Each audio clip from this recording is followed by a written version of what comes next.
So our first speaker in that area is Artemis Kitsios. I hope I've pronounced that correctly. Artemis is a senior engineer in surface water assessment at the Department of Water. She's based in Perth. She works on future climate, catchment models, seasonal response and general surface water advice. Thanks, Artemis.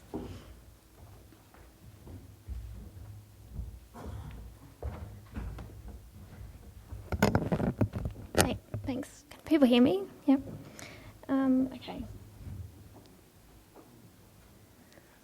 Okay. So I'll just talk briefly about the different timescales that we can assess climate, and then talk about our seasonal response framework we have at Department of Water, and the tools that we use to track and predict rainfall, stream flow and storage level throughout the winter season, and then our review of these supplies, and finish with some key messages. So we assess climate at different scales. So you might look at that short term, like hours, days or weeks, which you would do for like your daily weather forecast, that type of thing, or floods, for instance. Or you might look at the year ahead, so months and seasons. So we do that. We produce a rainfall and stream flow summary every month during winter.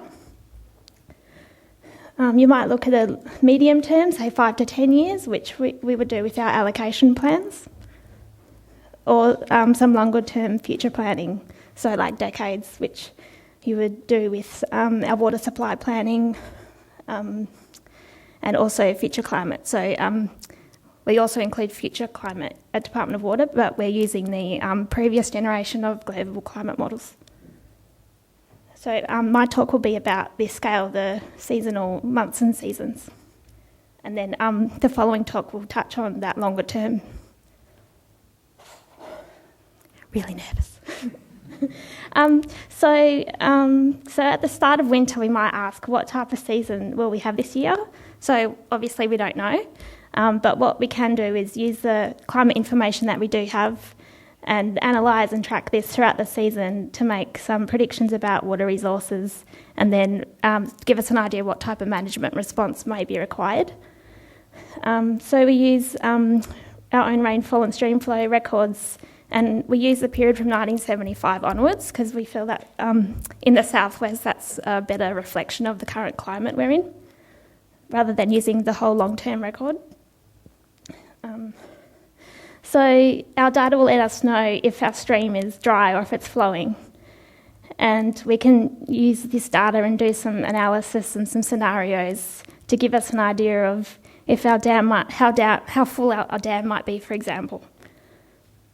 And then that by the end of winter, or even like partly through winter, it can flag some areas where we might need water cutting, or it might flag where there's a potential for possibly some localised water shortages, or if we might need to make any changes to reservoir releases. So the mechanism we have to do this is a seasonal response program, and this has a Southwest Land Division focus.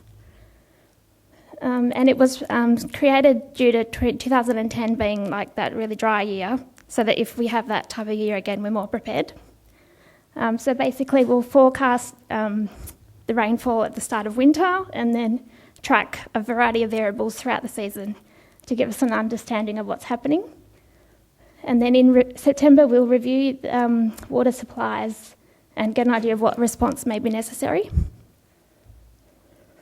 And the tools I'll talk about next support this process. So we use a variety of tools. So we create some maps. So this is a map of rainfall, and it provides a good spatial snapshot of what's going on at any particular month. And then you can drill down into any one of those sites and have more of a detailed look at what's happening month to month. And it also has some potential scenarios for the rest of the year. And we have, in some areas, we've defined relationships between rainfall and stream flow. So we can track rainfall, and that can give us an understanding of how stream flow may respond. And we also have storage probability tables. So these give us an idea of how likely you are to achieve a certain storage volume by the end of the season based on a current storage level. And we also use a multi-year indicator, so this can forecast a few years in advance. And it's quite useful to think about what might happen if there's 2 dry years in a row. And we also use the seasonal rainfall forecast from Department of Agriculture and Food and Bureau of Meteorology. Whoops. And we've also started to use streamflow forecasts this year. So I'm not going to talk about all of these, but if you're interested in something in particular that I don't talk about, you can come and ask me later. Okay, so this is that rainfall map again.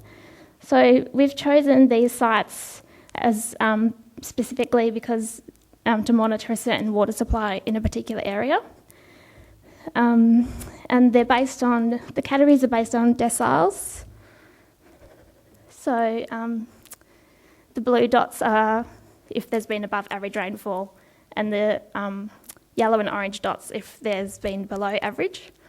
So these yellow ones are what we would call well below average, and that's your lowest, that's your decile 1, so that's your lowest 10% of the historical record. So you can see there's lots of yellow and orange there. So that's for October. And we also look at the year to date. So this is the year to date from January to October. So you've also got a blue dot there at Dalwallinu, which had its highest 10% of historical record this year. And we do the same for streamflow. So the streamflow sites are also selected because they monitor a water supply, and also because the gauge is telemetered, so we can get that data easily. So also you can see there's lots of yellow, so it's been quite a low streamflow year this year. So this is October again. And this is also for the year to date. So yeah, it's quite interesting. It's been quite dry in this area. However, some of the streams in the south coast have had average or above average streamflow. And we're going to review these sites early next year and possibly report more. So we're considering adding a site for the Denmark River and the Serpentine to fill the spatial gap there. Okay, and then it's also quite useful to look at your historical record. So Albany here has had its lowest on record rainfall this year since 1975, possibly longer, but we just look at from 1975. And this is the historical annual rainfalls.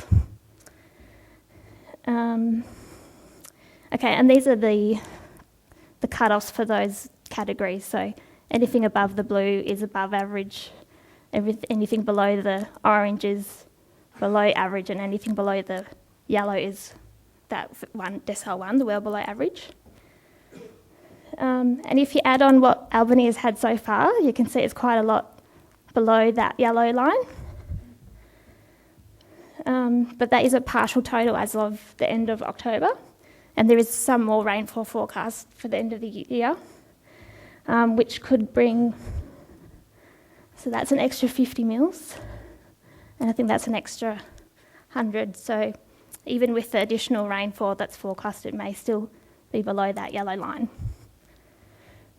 And we can do the same for streamflow as well. So this is the Calgon River, so not in the same area.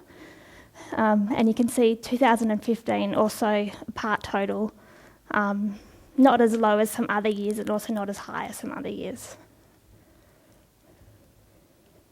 And so we can use some of these tools in combination. Oh, okay. My animation didn't work. Anyway, so you can use your map and say, okay, I want to look at the Calgon River, for example, and track the monthly rainfall. So this is a cumulative rainfall graph. So the black dots are the rainfall for the month added on to the previous month. And then these lines are some scenarios. And And then what we do is we use the forecast to give us an idea of which of those scenarios is most likely. So that's our forecast there. Oh no. Oops. Yep. Sorry. So this is the same thing. So in May, wrong one. In May we were tracking in this blue, so the colours behind represent the historical record. So the blue is, anything in the blue category is above average. So in May we were sort of tracking in that above average area. And then the forecast was for dry conditions, so that would relate to this dry scenario. So we'd expect by August that would be in that this area here. And luckily for this example we were. And then that updates the next lot of scenarios. So we can keep doing this every month because the forecast is a forecast, so it's just good to have an idea of what might happen, but also keep an idea of what is actually happening. And then by October we're in this dry category. And we can do the same for stream flow as well. So the pattern looks a bit different here, so it takes a bit longer for stream flows to increase. And also by this time there's not a lot of range of the scenarios. And there's lots of blue here because there's quite a lot of variation in those higher flows. So we also look at water storages. This is the storage level of quick-up dams. I've just plotted that with data I got from the Water Corporation website. And I've just plotted it to show the variation between years. So some years, this is the capacity here. So some years the water level does overflow, and in other years it doesn't. And it's also important to think about the carryover from previous years. So a dry year after a wet year, you might be able to get through that dry year because of the carryover from your previous year. And similarly, an average year after a dry year, you might have a different story. So yeah, each year is different and should be assessed individually. Okay, so that's like all the tracking stuff we do.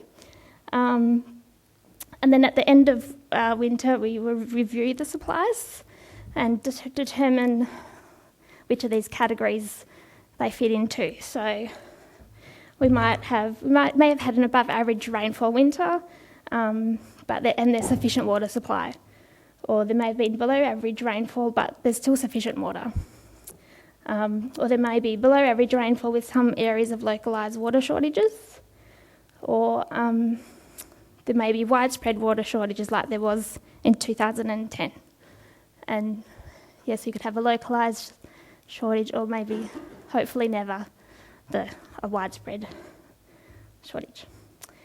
Okay, so just to finish up with some messages. As we've seen today, climate is variable and generally across the southwest is drying. But since that dry year of 2010, we've learnt a lot from that, and now many water suppliers are using two sources, so they're not relying on one water source. And we've been encouraging best practice and efficient use of water. And also, Department of Water don't implement the water restrictions, so that's now done by Water Corporation. But our information can support the Wheatbelt water deficiency process. So if you're in an area with an annual rainfall of below 600 millimetres and you're carting water more than 40 kilometres, then let your shire know, so there may be emergency water supplies available for you. And in general, this year the below average rainfall has resulted in well below average stream flow and reduced groundwater recharge, apart from some of those sites in the eastern area where there's been sort of an average stream flow. And many dams used for irrigation and other purposes have showed little or no increase in storage. since the start of winter, but there should be mainly enough water supplies to get through this summer. And everyone has a role in water efficiency and conservation. Thanks.